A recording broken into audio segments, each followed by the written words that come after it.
આ ન્યૂઝના પ્રાયોજક છે CHC બાલ વિદ્યાલયા. लाहौरी जीरा, हर कोई पीरा लाहौरी जीरा.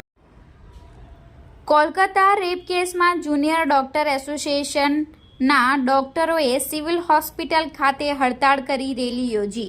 તારીખ 17 ઓગસ્ટ શનિવારના રોજ 3 કલાકની મળતી માહિતી મુજબ કોલકાતામાં આવેલી મેડિકલ કોલેજમાં મહિલા ડોક્ટર સાથે રેપ અને મર્ડરની ઘટનામાં વલસાડ GMERSના 250 જેટલા જુનિયર ડોક્ટર એસોસિએશન દ્વારા સિવિલ હોસ્પિટલ ખાતે હડતાળ પર ઉતર્યા હતા, જેની સાથે આજરોજ ન્યાયની માંગણી સાથે રેલી યોજી હતી.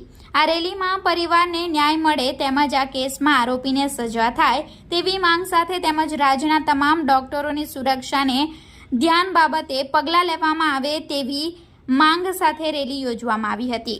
આ રેલી વલસાડ શહેરના મુખ્ય માર્ગો પર ફરી હતી. જોકે ડોક્ટરો હડતાળ પર ઉતરતા દર્દીઓને હાલાકી વેઠવાનો વારો આવ્યો હતો. મારું નામ ડૉક્ટર જાહ્નવી પટેલ છે અને અમે લોકો અત્યારે આશરે 250 જેટલા ડૉક્ટરો જુનિયર ડૉક્ટર એસોસિએશન દ્વારા હડતાલ ચલાવી રહ્યા છે ઓલ ગુજરાતની અંદર, જેમાં તમામ ઇન્ટર્ન્સ ડૉક્ટરો, તમામ રેસિડેન્ટ ડૉક્ટરો તેમજ સિનિયર રેસિડેન્ટ ડૉક્ટરનો સમાવેશ થાય છે.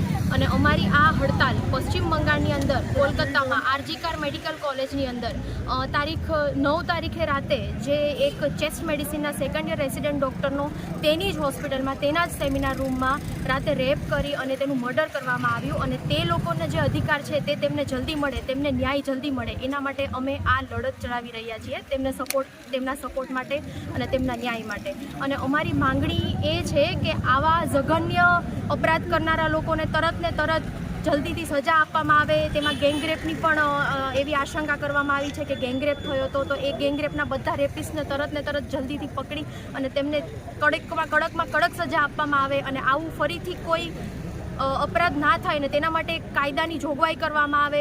તેમજ ડૉક્ટરોની ઉપર થતા અત્યાચારો, ડૉક્ટરોની ઉપર જે અત્યારે અન્યાય કરવામાં આવે છે અને તેના માટે પણ કોઈ સેન્ટ્રલ એક્ટ લાવવામાં આવે. આજે સમગ્ર જે ઘટના બની છે તેની CBI દ્વારા પ્રોપર તપાસ કરવામાં આવે